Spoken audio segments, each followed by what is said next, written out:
तो दोस्तों, एपिसोड 7 की शुरुआत होती है एक डिमेंशिया पेशेंट लेडी से जिनका नाम योंग सुंग रहता है। वो एक रात अपने बालकनी में खड़ी थी कि तभी वो देखती हैं कि एक आदमी अपनी कार से एक साइकिल से जा रहे स्टूडेंट को एक्सीडेंट कर देता है और वहाँ से भाग जाता है। ये एक हिट एंड रन केस लग रहा था एंड योंग सुंग तुरंत उस कार के नंबर को याद कर लेती है और उसे एक पेपर में भी नोट कर लेती है। और अब वो पुलिस को कॉल करने जा ही रही थी कि उसके पैर में कुछ कांच के टुकड़े गड़ जाते हैं और इस पेन के साथ वो अब ये सारा इंसिडेंट कुछ देर के लिए भूल जाती है क्योंकि वो एक डिमेंशिया की पेशेंट थी, जिसके कारण वो इमीडिएट पुलिस को कॉल नहीं कर पाती। और फिर कुछ देर बाद उनके हस्बैंड वहाँ आते हैं और योंग सुंग को संभालते हैं, बट अब तक बहुत देर हो चुकी थी क्योंकि उस स्टूडेंट की तब तक डेथ हो चुकी थी। अब इस इंसिडेंट के 2 साल बीत चुके हैं, लेकिन इन 2 सालों में योंग सुंग फुल डिटरमिन्ड एंड फोकस थी। उसकी लाइफ का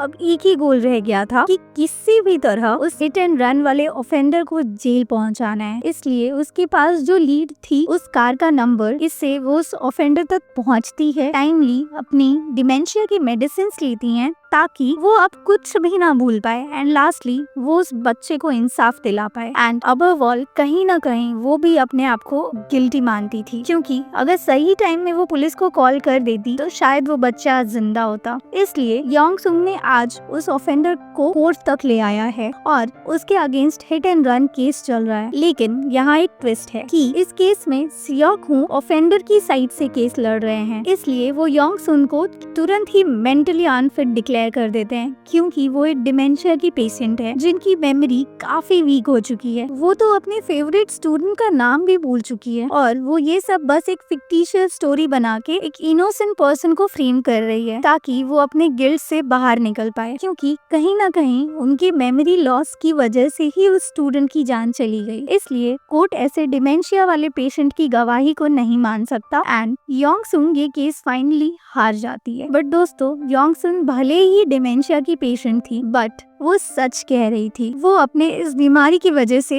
ये केस हार जाती है। अब सीन शिफ्ट होती है जहां यूलिम लॉ फर्म की नई बॉस मिस किवॉन एक नया सर्कुलर इशू करती है कि यूलिम में जो जितना काम करेगा उसे उतनी ही सैलरी मिलेगी, यानी जितना एफर्ट उतना रिवॉर्ड। बट ये बात बहुत से कामचोर मेंबर्स को पसंद नहीं आती क्योंकि वो लोग कुछ भी काम नहीं करते, सिर्फ सैलरी लेते थे। इसलिए वो इस सर्कुलर का प्रोटेस्ट करते हैं। बट मिस किवॉन अपना फाइनल वर्ड्स दे चुकी थी और उनका फुल सपोर्ट यहाँ सियोक हूँ भी करते हैं, इसलिए ना चाहते हुए भी इन लोगों को ये सर्कुलर मानना पड़ता है। पर बाद में वो सारे कामचोर मेंबर्स मिलके एक कॉन्स्पिरेसी प्लॉट करते हैं ताकि वो लोग सियोक हूँ को फंसा सके किसी भी तरह से और उन्हें यूलिम लॉ फर्म से निकाल सके। इसलिए कुछ लोग सियोक हूँ के घर की तस्वीरें ले चुके थे जब एक सेकेंड ईयर लॉ स्टूडेंट उनके घर आई थी इतनी रात को, जैसा कि हमने लास्ट एपिसोड के एंडिंग में देखा था। अब वो लोग ये सोच रहे हैं कि इसी बात को फ्रेम करके सियोक हूँ पर फेक एलिगेशंस लगाया जाए कि सियोक हूँ एक सेकेंड ईयर लॉ स्टूडेंट के साथ इमोरल रिलेशंस रख रहे हैं और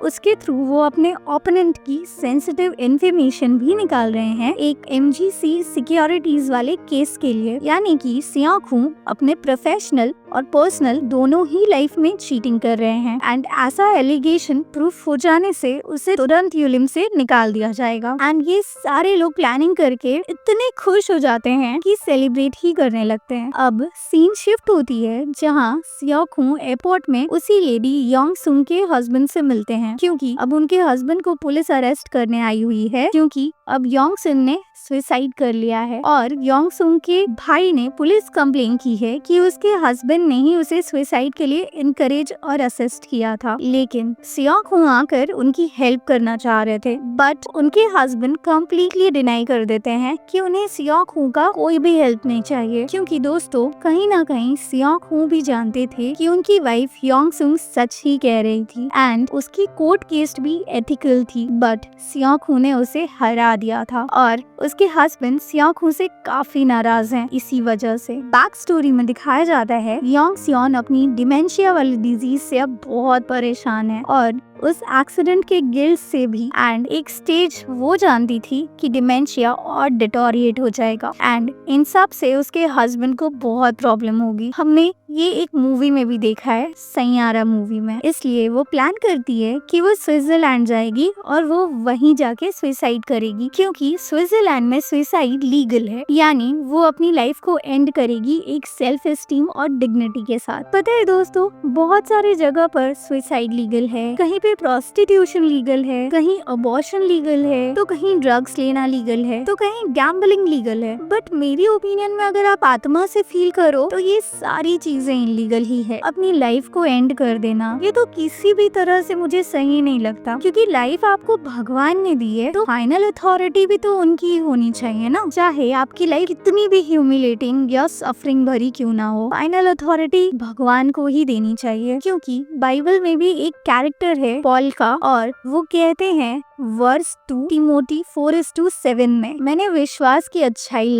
लड़ी है, अपना दौर पूरा किया है और अपना विश्वास संभाल के रखा है। वो ये लाइन अपने लास्ट टाइम में कह रहे थे, वो भी फुलफिल्ड और एक कंटेंटमेंट के साथ। यानी दोस्तों, जब हमारा भी लास्ट टाइम आएगा तो हम भी पॉल के जैसे बोल पाए कि हमने भी एक स्ट्रॉन्ग स्पिरिचुअल फाइट लड़ी और हमने उस रेस को कंप्लीट किया। Okay, let's get back to the story. And suicide की इस प्लानिंग से यंग मिन के हस्बैंड का फुल सपोर्ट रहता है, इसलिए उन्हें अब कोर्ट में हाजिर होना पड़ा। बट सियाखू अपनी पूरी जान लगा देते हैं ताकि वो उनके हस्बैंड को बचा पाए। अगर देखा जाए तो उनके हस्बैंड यंग सुन को बहुत प्यार करते थे और इसलिए वो इस डिसीजन को भी ऑनर किए। प्यार के लिए ये सब करने के बावजूद लॉ अभी भी काफी स्ट्रिक्ट है और सुसाइड तो प्रोहिबिटेड है ही। चाहे यंग सुन ने क्लियरली रिक्वेस्ट भी की हो, इसे प्रूव करना बहुत मुश्किल है। प्रोसिक्यूशन चाहता है कि उनके हस्बैंड को 3 साल की जेल मिले और डिफेंडेंट ने अपनी तरफ से बेस्ट एफर्ट्स दिए, बट सियाखू का सेफगार्डिंग तो अलग ही था। फिर भी कोर्ट डिसाइड करती है कि उनके हस्बैंड को 1 ही साल जेल में रखा जाए, क्योंकि कोरियन वर्डिक्ट यही था, जस्टिस सिस्टम को अपने हाथ में नहीं लेना है। एंड ये भी क्लियर था कि यंग सुन की इस बीमार बॉडी को देखकर ही उनके हस्बैंड उन्हें सुसाइड में सपोर्ट किए थे। अल्टीमेटली दोस्तों, फिर से एक बार सियाखू इस केस को जीत जाते हैं। ये पूरा केस सियाखू के लिए काफी पर्सनल फील होता है, इसलिए वो कोर्ट रूम से डायरेक्ट अपनी एक्स वाइफ से मिलने चले जाते हैं और उन्हें प्यार के बारे में समझाते हैं कि जैसे रेनबो के इतने सारे कलर्स होते हैं, एग्जैक्टली प्यार के भी बहुत सारे कलर्स होते हैं, बहुत सारे जज्बात, बहुत सारी फीलिंग्स, और ये सब टाइम के साथ चेंज होते रहते हैं। लेकिन इसका मतलब ये नहीं कि प्यार खत्म हो गया हो। और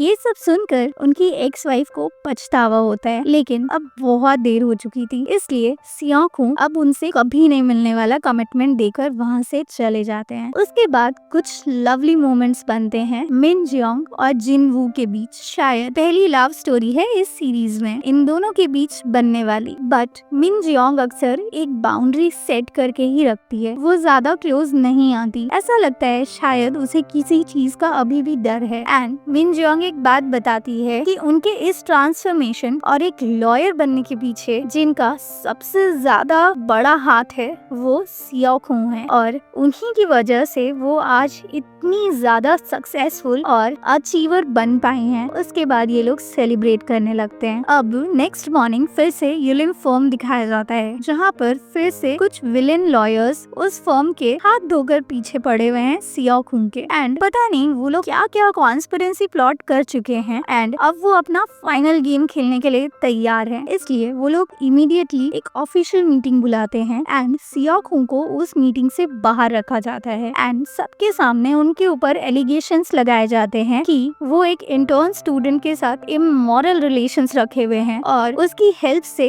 सेंसिटिव इंफॉर्मेशन भी गैदर कर रहे हैं। एंड इन सब चीजों का उन लोगों के पास जस्टिफाइड एविडेंस भी है, जो कि यूलिम लॉ फर्म की एथिकल नॉर्म्स के अगेंस्ट है। एंड वो लोग मिलकर सियाखू का रेजिग्नेशन डिमांड कर रहे हैं। इसके बाद सियाखू वहाँ पर आते हैं एंड मिस केवॉन भी आती हैं। एंड सियाखू को देखकर सारे लोगों को ऐसा ही लग रहा था कि अब उन्होंने सियाखू को ट्रैप कर लिया है, मतलब एक रिवेंज की आंखें लग रही थी सबकी। इसी के साथ ये एपिसोड यहीं खत्म होता है। दोस्तों, अब नेक्स्ट एपिसोड में क्या होगा ये देखना बहुत ही इंटरेस्टिंग होगा। लेकिन दोस्तों, दोस्तों एक चीज मैं बता देती हूँ कि नेक्स्ट एपिसोड तो डेफिनेटली कमाल का रहने वाला है, क्योंकि अभी तक इतने सारे एपिसोड्स हो गए हैं, सिया खून कभी नहीं हारे हैं एंड होगा भी बिल्कुल ऐसा ही। वो अपने राइवल्स को कैसे तगड़ा जवाब देते हैं ये नेक्स्ट एपिसोड में देखना काफी इंटरेस्टिंग रहने वाला है। ओके दोस्तों, see you in next episode. Till then take care and thank you so much.